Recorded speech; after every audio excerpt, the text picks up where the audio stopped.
You know, the world is quietly reshaping itself all around us. Today, we're going to completely strip away all that science fiction, the hype, and, well, the confusing terminology. We're going to rebuild our understanding of machine learning right from the ground up. Just picture an entirely ordinary morning. You're driving to work, minding your own business, and your phone softly chimes. Without you even asking, someone's map changes their route just to avoid a traffic jam that hasn't even fully formed yet. It's kind of wild, right? These invisible algorithms are just quietly running in the background, literally reshaping our physical movements. Meanwhile, maybe thousands of miles away, a bank detects some unusual activity on a credit card in literal milliseconds. Boom, the card is frozen before a fraudulent purchase can even clear.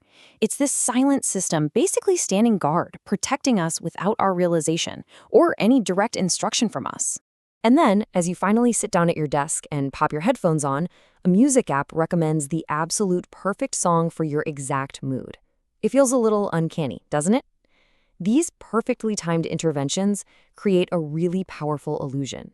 They make us feel like the machine truly knows us, like it actually has a mind of its own that's observing and deeply understanding our lives.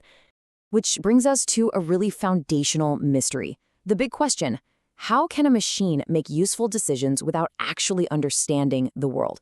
We really have to separate the behavior we're seeing from the inner meaning we just naturally assume is there.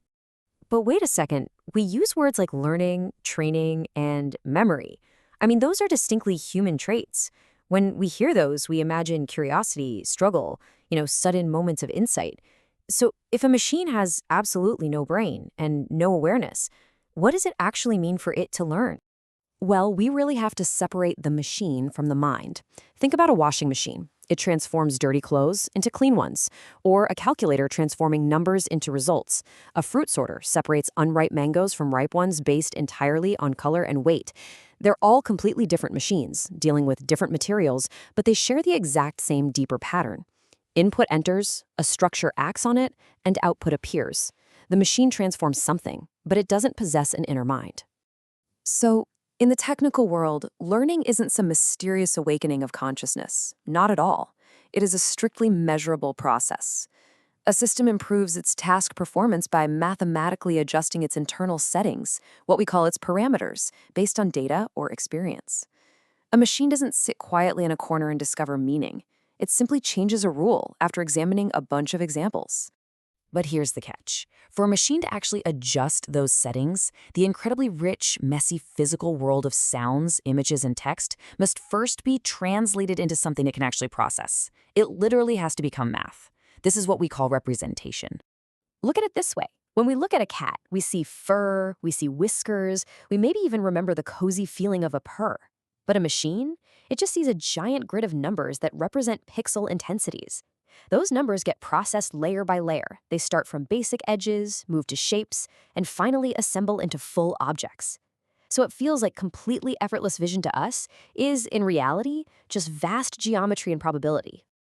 Okay, so if it's just looking at numbers, it can't just be memorizing exact copies, right? Because if it memorized one exact picture of a cat, it would never, ever recognize a slightly different cat sitting out in the snow. It must be looking for some kind of pattern. Exactly. You hit the nail on the head. A pattern is basically stability inside variation. It's a relationship that survives difference. Think about it. Two handwritten letters can be shaped totally differently, but we still easily read them as the exact same letter. Learning, for a machine, is partly the art of caring correctly. It's knowing which differences actually matter for the task at hand and which differences absolutely must be ignored. And this brings us to the very heartbeat of machine learning. How does the machine actually find those stable patterns? Well, it uses a continuous four-part loop. Predict, measure error, adjust, repeat. It goes like this. Input enters, a prediction is made. That prediction is compared against the true target to measure the error. The internal settings then adjust to reduce that error, and the whole process repeats. An error is absolutely vital here. Think of a kid throwing a basketball at a hoop. If they close their eyes and never see where the ball lands, they can't possibly improve. If they see the ball fall short, they know they need to throw it harder next time. In machine learning, that error acts as a strict mathematical signal that tells the model exactly how to adjust its weights. Without measuring that error, there is literally no direction. There's no improvement. That makes sense. But where did this whole four-part loop even come from? Like, why did someone even ask if machines could think in the first place? And how on earth did they know how to build this kind of structure? History actually gives us these answers through the people who emerged to solve these exact roadblocks. Take Alan Turing. He didn't just want to build a machine. He asked a really fundamental question about what could actually be carried out by a mechanical procedure. Or Grace Hopper, who realized computers needed to speak in forms that were way closer to human work, significantly widening the language of command. And Geoffrey Hinton, who spent decades asking if complex knowledge could be learned through thousands of tiny, tiny adjustments, that very learning loop we just talked about, rather than relying on handwritten rulebooks. They didn't just invent things, they completely changed the questions society could ask. We do have to be pretty careful, though.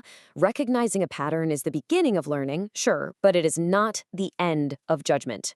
Just because a machine notices that umbrellas always seem to appear when roads are wet, it connects that pattern, but it doesn't understand the actual human experience of rain. Machines can incredibly easily memorize false shortcuts that are just hidden inside the data. We have to remember, correlation definitely does not equal comprehension.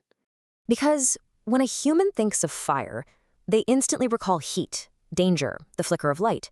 But when a machine processes fire, it just activates a bunch of complex mathematical coordinates. Both can act meaningfully based on that input, but they are representing the world in entirely, fundamentally different ways. Wait a minute. If the machine only learns from the data we assemble and feed it, what happens if we miss something important? What if our data is just incomplete or too narrow? I mean, the model can't rescue what the human process failed to observe, right? The machine basically just inherits our blind spots. That is exactly right, and that is why the ultimate responsibility always returns to the human. The machine does not choose the question, it doesn't decide the purpose, the limits, or the real-world consequences of its predictions. We're the ones who decide what deserves learning, how success is actually measured, and who gets to challenge the final output. Which brings our journey to one very powerful truth. Every great breakthrough in machine learning began not with a better machine, but with a better human question. If you found yourself intrigued today and want to continue this journey of discovery, I highly recommend exploring the complete book. We've linked it down in the description below. Keep asking great questions, and thanks so much for joining us.